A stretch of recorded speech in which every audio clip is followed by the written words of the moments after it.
Claro, o programa de hoje é extremamente especial porque vocês já estão vendo a dupla sertaneja aqui, Ronei e Rênio.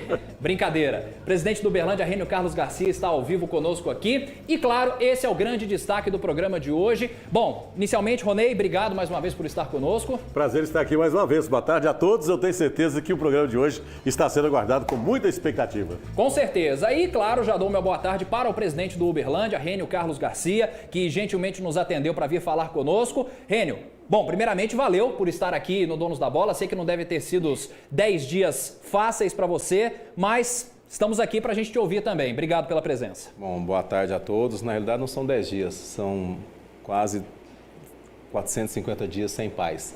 Mas a gente está aí para... Desde que a gente assumiu, mas a gente está fazendo por uma razão maior, que é o Uberlândia Esporte. Então a gente encara as dificuldades e as coisas boas do jeito que elas vierem. Perfeito. Bom, então vamos começar já o nosso papo aqui e eu vou jogar para o Rênio a primeira pergunta, porque é justo. Você soltou uma nota na rede social pouco depois da queda do Uberlândia no módulo 2, para o módulo 2, que todos concordamos que era tudo o que a gente não esperava.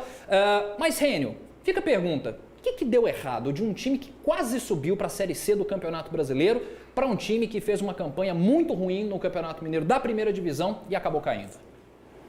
Então, Vitor e todos os telespectadores, na realidade é difícil você achar uma coisa que deu errado, né? É um conjunto de fatores que nós, eu enquanto torcedor, sempre via do lado de fora e agora como o grande responsável por tudo que acontece no Uberlândia, eu fico me perguntando também, né? Se você partir do princípio que nos últimos 20 anos nós caímos 5, 6 vezes e ficamos 11 anos na segunda divisão, tem alguma coisa estrutural errada.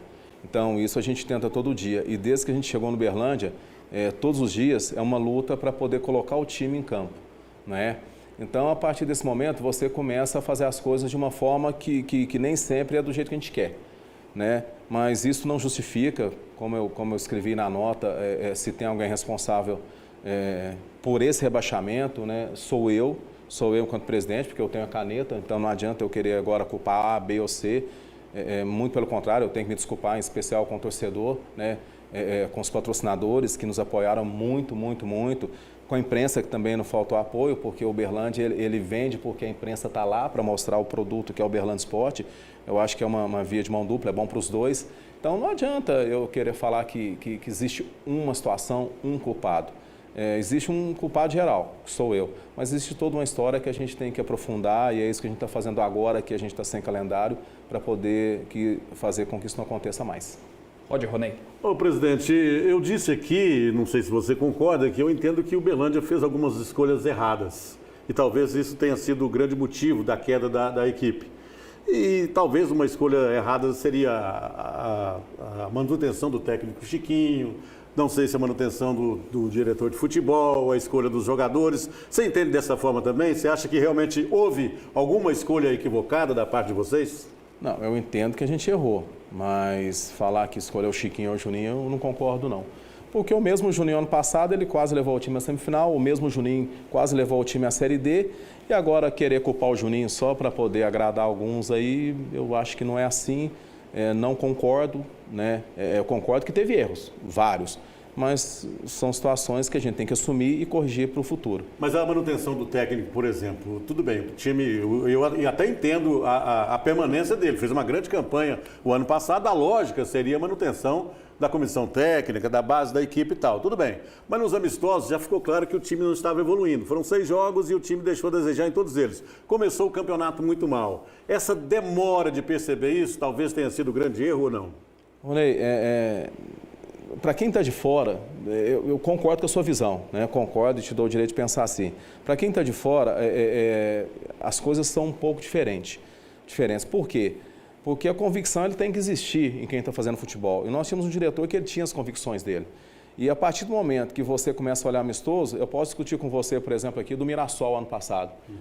O Mirassol ano passado perdeu todos os amistosos e acabou com acesso para a Série C, né? E aí eu vou te falar várias vezes, te mostrar várias coisas. O Brasil sobrou nas eliminatórias da Copa do Mundo. Alguém garante que ele vai ser campeão do mundo? O futebol são 90 minutos onde as coisas acontecem na hora. Aí você vira e fala assim, tá, então se tivesse trocado o treinador? Talvez. E se a bola contra o Vila Nova que entrou, o árbitro tivesse dado aquele gol para nós?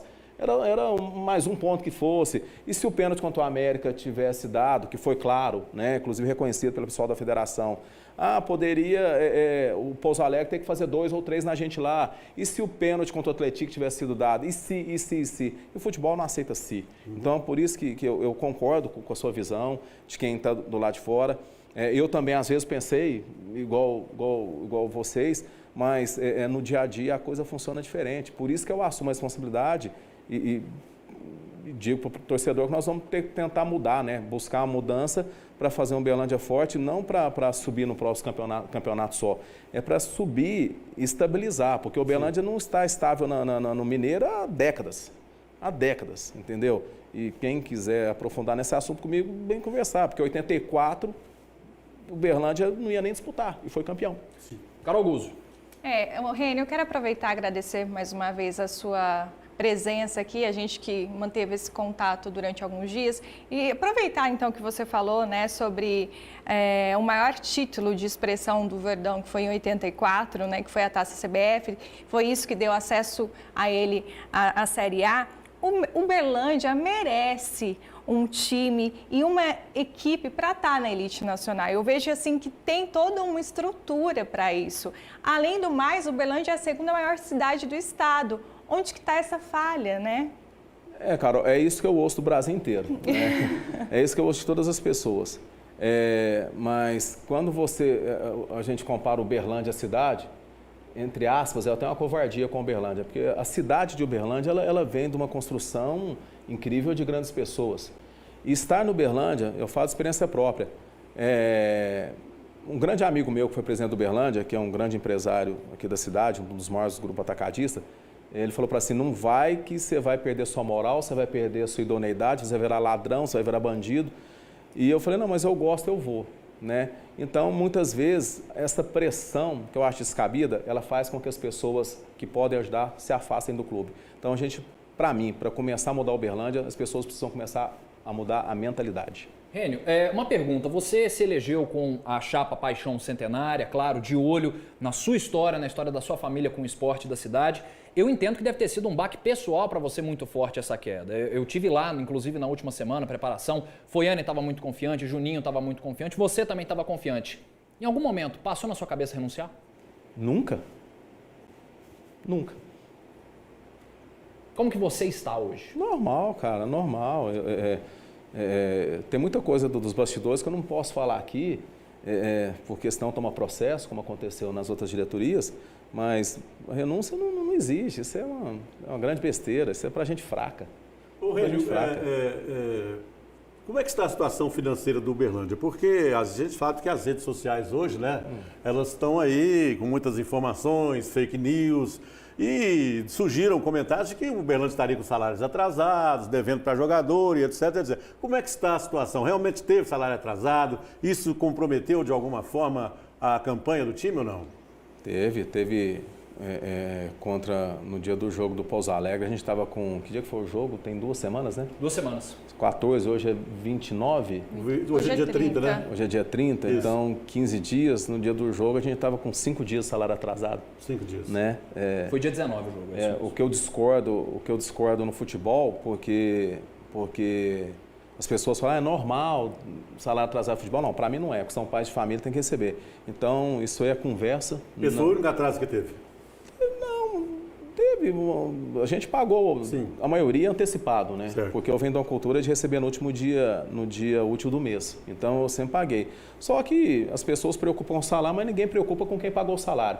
E eu, o nosso vice-presidente, patrocinador, nós pagamos salário muitas vezes do bolso, porque tivemos que pagar penhoras na justiça, e quem está lá dentro sabe da história, e daqui a alguns dias começa o portal da transparência e as pessoas vão entender melhor o que aconteceu no Uberlândia. Rênio, o Uberlândia tem um vasto histórico de rebaixamento, né, o que é lamentável.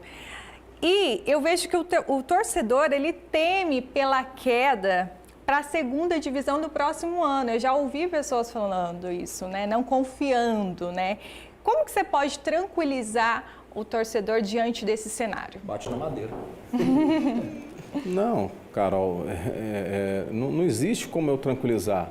Futebol são 90 minutos você tem que entrar lá e fazer.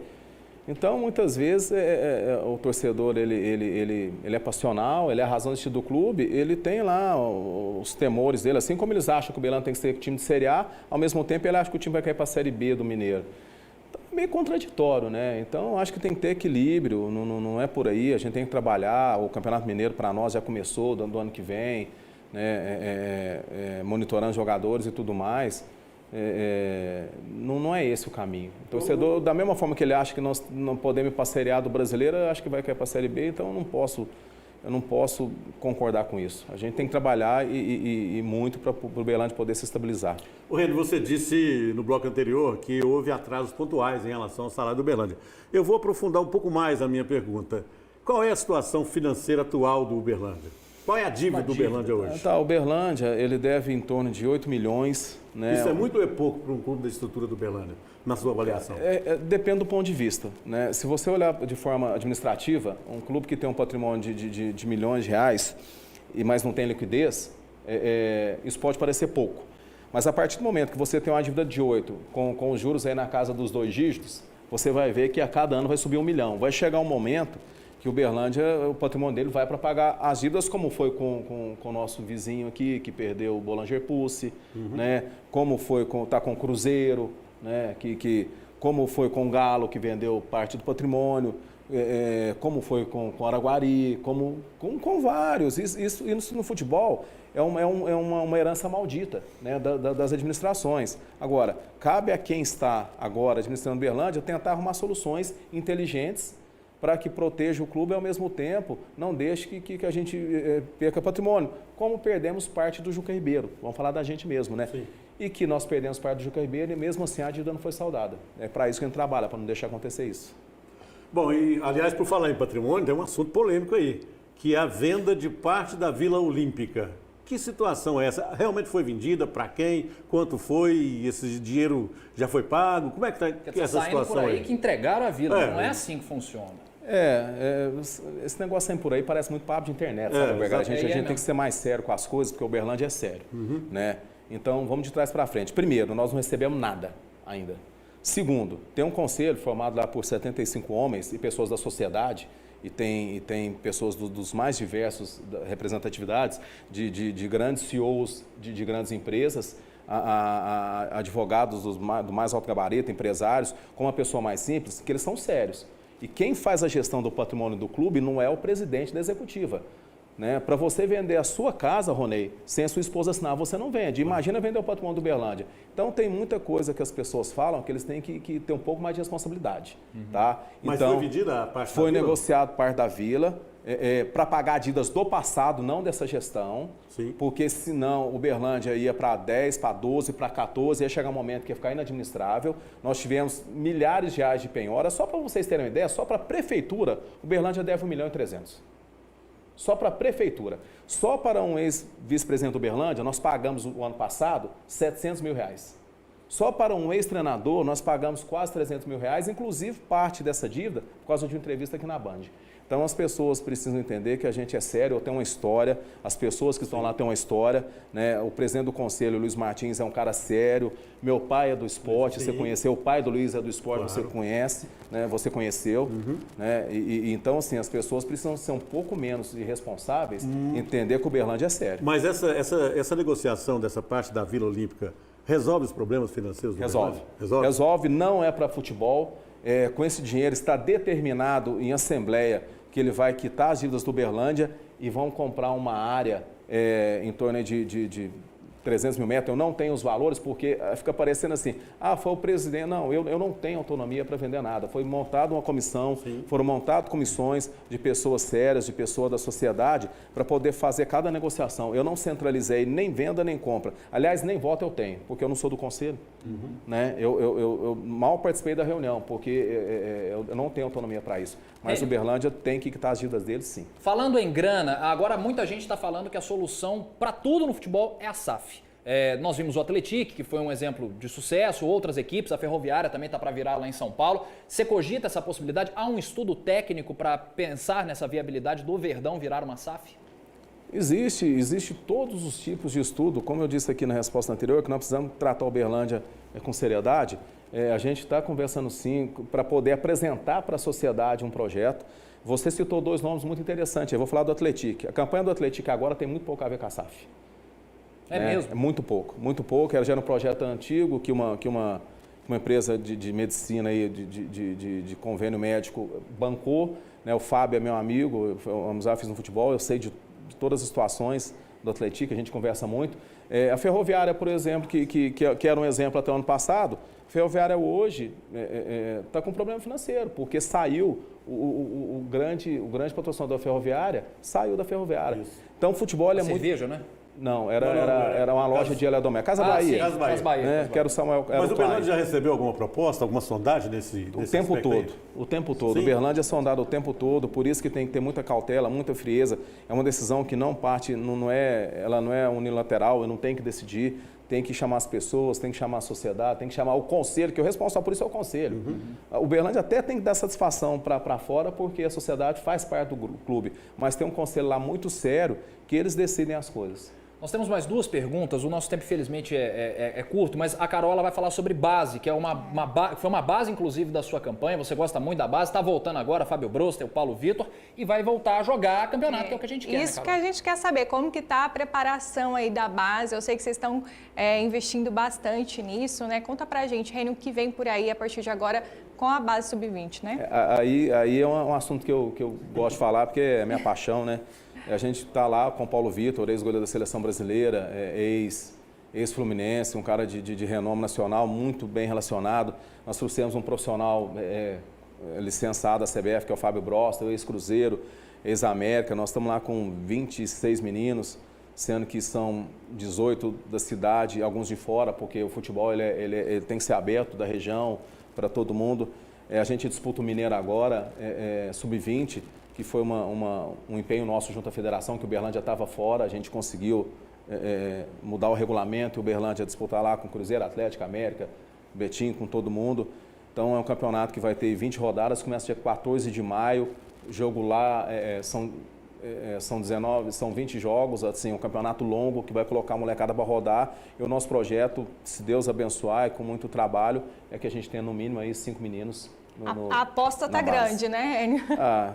É meu sonho. Não vai resolver, mas vamos tentar lançar. E a gente espera também que esses meninos, estando gabaritados, eles subam para o time profissional também. Ô, Rênio, na nota que você divulgou na semana passada, você falou do lançamento de um site para falar da transparência, que também foi outro mote importante da sua campanha. O que vai ter nesse site? O que vocês estão pensando em colocar lá para realmente parar com muita especulação e deixar as coisas às claras mesmo que acontecem nos bastidores do Uberlândia? Cara, a gente vai começar contando a história do Uberlândia. A gente vai mostrar qual que é a realidade da Vila Olímpica, de onde que ela veio, né? Que foi feita uma lei o ano passado, só no final do ano passado que o Uberlândia passou a ter autonomia sobre a vila. Nós vamos falar o que a gente pagou, para quem que a gente pagou, quanto que a gente pagou. Né? A gente vai entrando esse recurso aí da venda da área, vai ter lá quanto que entrou e para quem que foi pago, porque isso é o mínimo que nós temos que fazer, né? Até para depois não falarem, igual sempre falou, né? Que fizeram isso aqui, então vai estar escrito lá, vai ter documento lá, e eu acho que nos próximos 15 aí a 20 dias nós vamos colocar isso no ar. Agora, Rênio, uma questão que eu sempre tenho falado aqui é a questão do calendário, né? O Uberlândia, por exemplo, fez 11 jogos, não tem mais calendário. Como é que fica a situação? Vocês discutem isso? Porque a URT, por exemplo, caiu, mas já vai ter a oportunidade de se recuperar agora na Série D do Campeonato Brasileiro. O Uberlândia não. Isso é um problema também, não?